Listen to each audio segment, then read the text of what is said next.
হচ্ছে দেশি মুরগির পাতলা ঝোল। তো আমার লাগছে এক্ষেত্রে, আমি এক্ষেত্রে ইউজ করছি ভেস্টিজের রাইস ব্র্যান অয়েল, যেটা হার্ট এবং হেলথের পক্ষে খুব ভালো। এখানে একটা গোটা পেঁয়াজ আমি কুচিয়ে রেখেছি, মাঝারি সাইজের নিয়েছি। নুন, চিনি, হলুদ, গরম মশলা, আর ফোড়নে দেওয়ার জন্য এলাচ, দারচিনি, লবঙ্গর একটা মিক্সিতে আমি গ্রাইন্ড করে নিয়েছি, জিরে গুঁড়ো, ধনে গুঁড়ো, সেদ্ধ আলু লাগছে, আদা রসুন পেস্ট, টমেটো কুচি, ইচ্ছা করলে আপনারা টমেটো পেস্টও ইউজ করতে পারেন। আমি মাংসটা ম্যারিনেট করে রেখেছি। আমি এখানে দিয়েছি হচ্ছে দই, লেবু, সর্ষের তেল, নুন আর হলুদ দিয়ে।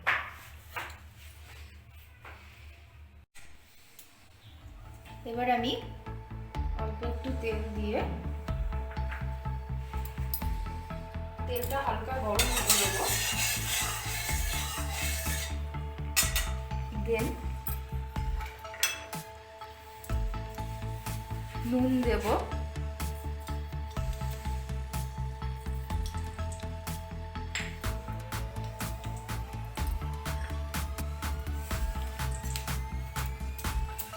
হলুদ দেব,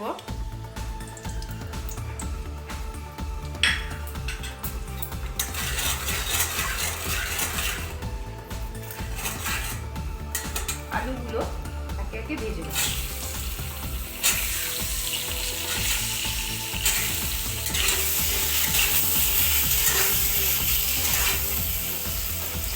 একটু লালচে করে এটা ভেজে নিতে হবে, হালকা আছে আলুগুলোকে ভেজে নিতে।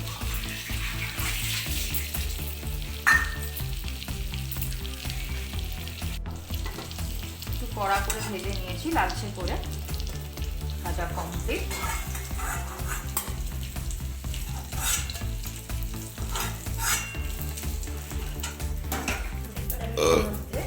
একটুখানি সামান্য বেশি তেল ছিল, একটু তেল অ্যাড করলাম। তেলটা হালকা গরম হবে, এর মধ্যে ইউজ করবো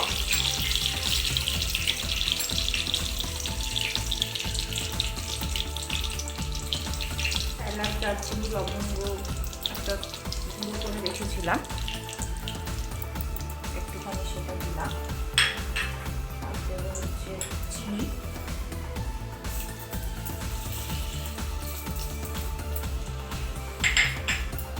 চিনিটাকে ক্যারামেলাইজ হতে দেবো একটু, খুব একটা বেশি তেল দেবো না যাতে চিনিটা পুড়ে না যায়, হালকা একটু দেবো। দিয়ে এর মধ্যে পেঁয়াজ কুচিগুলো দিয়ে দিই।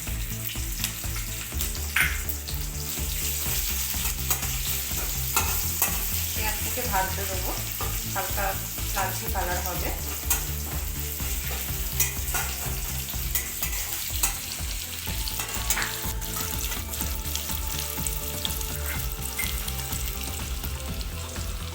হালকা আবার পেঁয়াজগুলো ভাজা হয়ে গেছে, এবার আমি রসুন আদা পেস্ট এর মধ্যে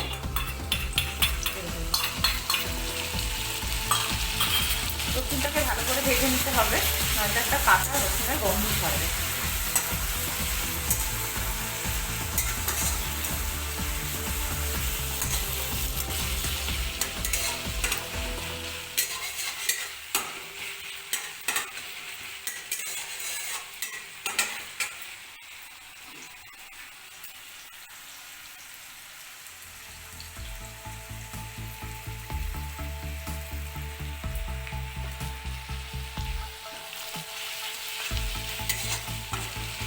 এরপর এর মধ্যে আমি টমেটোটা দিয়ে দেবো। এখানে আমি একটা গোটা বড় সাইজের টমেটো হাফ মতো নিয়েছি।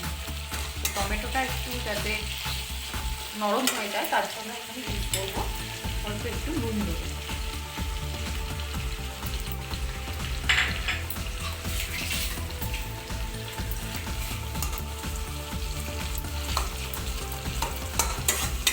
টমেটোটা আস্তে আস্তে গলে যাবে।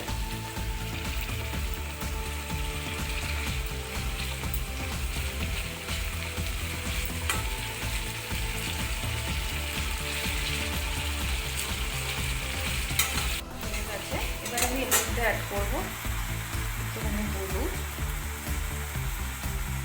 জিরে গুঁড়ো, একটু ধনে, ভালো করে মশলাটা কষিয়ে নিতে হবে যাতে তেল ছেড়ে যায়।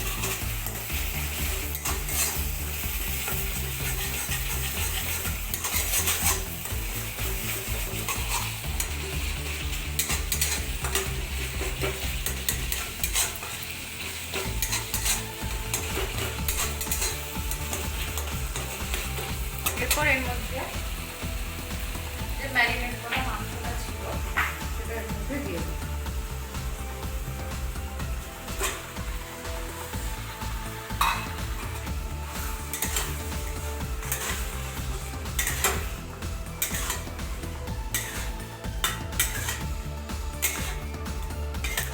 মাংসটা ভালোভাবে সেদ্ধ হতে দিতে হবে।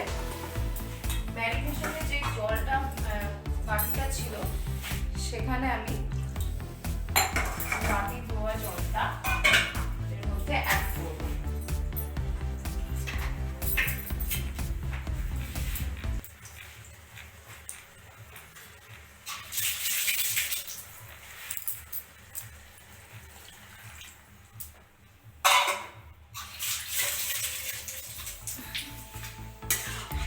মাংসটা ভালো করে সেদ্ধ হতে দিতে হবে। এবার আমি এটা ঢাকা দিয়ে দেবো।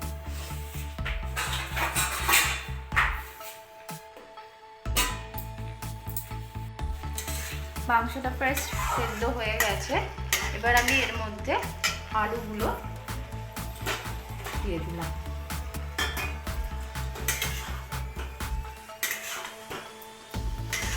আবার আমি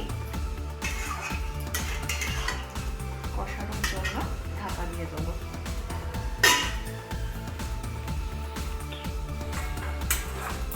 মাংসগুলো আলুগুলো সিদ্ধ হয়ে গেছে। এবার আমি এর মধ্যে গরম জল দিয়ে দেবো, একটু করে দেবো।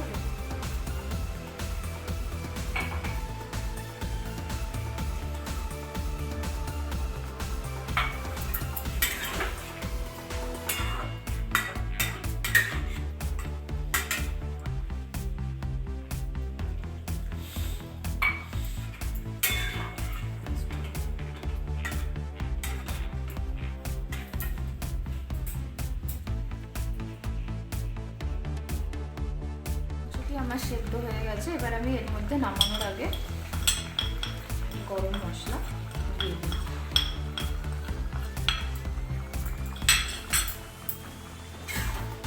রান্নাটা আমার কমপ্লিট। এটা গরম ভাতের সঙ্গে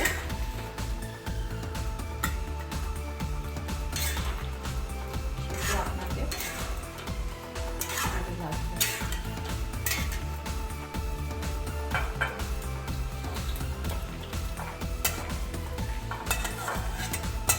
এটা বাড়িতে আপনারা অবশ্যই ট্রাই করবেন এবং কমেন্ট বক্সে আমাকে লিখে জানবেন রান্নাটি আপনাদের কেমন লাগলো।